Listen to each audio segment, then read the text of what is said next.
2017 is 'n uitsondering. Gewoonlik is die vraag oor elektrisiteit vraag 8, maar in 2017 was dit vraag 9.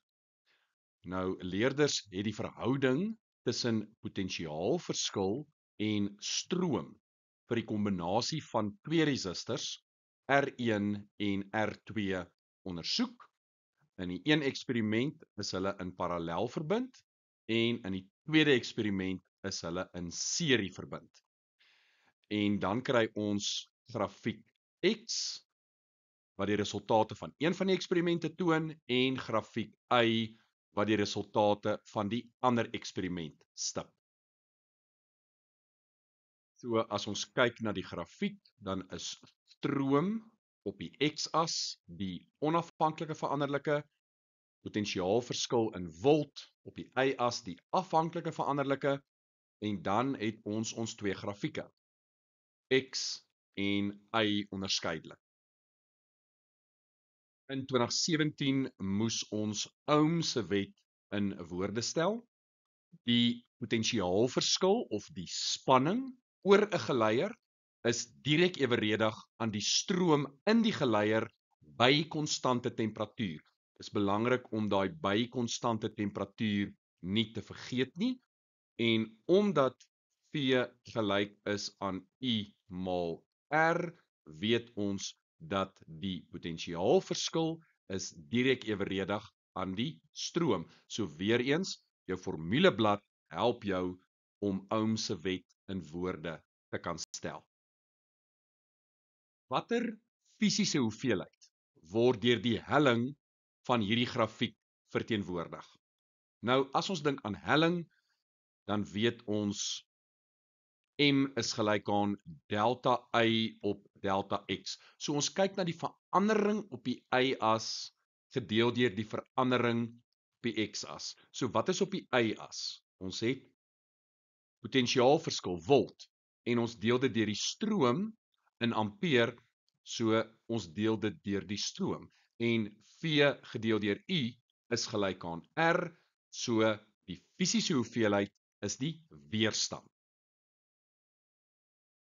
Volgende bereken ons die gradiënt van grafiek X.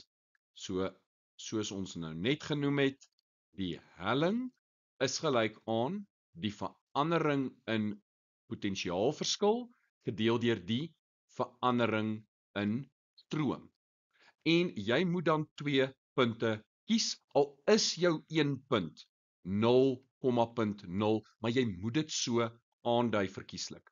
So hier kan ons gaan en vir grafiek X kom ons gebruik hierdie 2 punte. Die eerste punt is natuurlik 0,5,2 en ons tweede punt is daar en op die X-as is dit 0,25 en ons Y-waarde is 1. Nou jy hoef nie hierdie koördinate neer te skryf nie, ek doen dit net ter illustrasie. So in hierdie geval is dit dan die verskil op die Y-as is 2 minus 1 en ons deel dit deur die verskil op die X-as is 0,5 minus 0,25. En dit gee vir ons dan 1 gedeel deur 0,25 en die helling wat die weerstand vir ons aandui is gelyk aan 4 ohm. Ons moet nou die weerstand van resistor R1 bereken. Ons weet dat die hellings gee vir ons 'n aanduiding van die weerstand. So X se helling is 4 ohm. Ons kan ook so gaan en die helling bereken van Y deur daardie koördinate te gebruik. Dan kry ons dat die helling is gelyk aan 0,5 minus 0 gedeel deur 0,5 minus 0 en dit is gelyk aan 1 ohm. So ons weet die weerstand van grafiek Y is 1 ohm vanuit die helling. Nou ons het 2 konfigurasies, serie en parallel. Watter een van daai twee gaan 'n hoër weerstand hê? Die seriestroombaan. So ons kan sê dat X is die seriestroombaan. En logies gaan Y dan die parallelstroombaan voorstel. So ons kan dan gaan en sê, wel, weerstand R1 plus R2 saam gee vir ons 4 ohm, want dit is 'n seriestroombaan. As ons dan kyk na die parallelstroombaan, dan weet ons 1 op R parallel is 1 op R1 plus 1 op R2. Maar RP is gelyk aan 1. Daar het ons nou net gesien die parallelle weerstand is 1, so dis 1 gedeel deur 1. So dit gaan wees 1 is gelyk aan 1 op R1 plus 1 op R2. So ons kan hierdie dan gaan herskryf, plaas op dieselfde noemer, kry ons dan dat hierdie is gelyk aan R2 plus R1 op R1 maal met R2. Daar het ek dan vergelyking 1 en vergelyking 2. Twee vergelykings, twee onbekendes. Ek kan dit nou gelyktydig gaan oplos. Ek herskryf vergelyking 1 as R2 is gelyk aan 4 minus R1. En dan vervang ek daai waarde in vergelyking 2 in. So R1 hakkie 4 minus R1, onthou ek vervang nou R2 se waarde. Daarin is gelyk aan R1 plus en R2 is weer 4 minus R1. En daai plus R1 minus R1 gaan mekaar uitkanselleer, die plus 4 gaan oor, so dit word dan 4R1 minus R1 kwadraat minus 4 gelyk aan 0, en dan herskryf ons hom deur met 'n minus te deel reg deurgangs. Dis R1 kwadraat minus 4R1 plus 4 is gelyk aan 0, en dan kan ons dit baie mooi faktoriseer, en dit gee vir ons R1 minus 2 en R1 minus 2.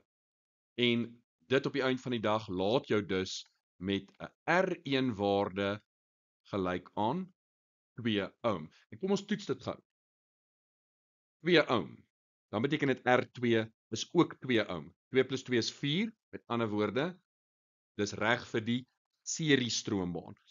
In die parallelstroombaan, 1 op 2 plus 1 op 2. 'n half plus 'n half is 1, en die resiprook van 1 bly 1, en dit beteken dis 1 ohm, soos wat ons gehad het vir die parallelstroombaan. So, die korrekte antwoord is R1 is gelyk aan 2 ohm.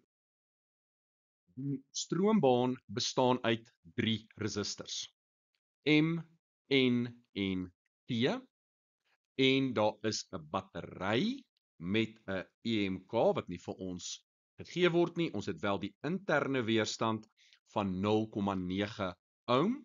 Dan sê hulle, die effektiewe weerstand tussen punt A en B, met ander woorde, dit sal die weerstand van M plus die weerstand van N wees, hulle is in serie, is 6 ohm. En dan sê hulle ook vir ons, die weerstand van resistor T is 1,5 ohm. Skakelaar S word nou gesluit.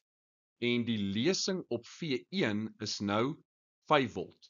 Ons weet ook dat die weerstand oor resistor M en N is 6 ohm. Ons moet nou die stroom bereken wat die battery lewer. Met ander woorde, I is gelyk aan V op R. V word vir ons gegee as 5, gedeel deur R is 6 ohm, en dit is 0,83 ampere. Volgende moet ons die EMK van die battery bereken. Ons het die totale stroom. Die eksterne weerstand het ons, want dit is daardie 6 ohm plus die 1,5 ohm, hulle is in serie met mekaar, En die interne weerstand van die battery, ons het hom ook. So, die EMK gaan gelyk wees aan die stroom wat ons sopas bereken het, 0,83 maal met 6 ohm van M en N plus 1,5 van T plus 0,9 wat die interne weerstand is. En as ons dit dan bereken, kry ons 6,97 volt. V2 gee vir ons 'n lesing van 2,5 volt. Die totale potensiaalverskil oor AB is 5 volt. So die potensiaalverskil oor N is ook 2,5 volt. Nou dink gou by jouself. Die potensiaalverskil oor beide weerstande is dieselfde. Die stroom wat deur beide weerstande vloei is presies dieselfde. V is dieselfde, I is dieselfde, so R moet dieselfde wees. So daai 6 ohm is gelykop verdeel, M se weerstand is 3 ohm en N se weerstand is 3 ohm.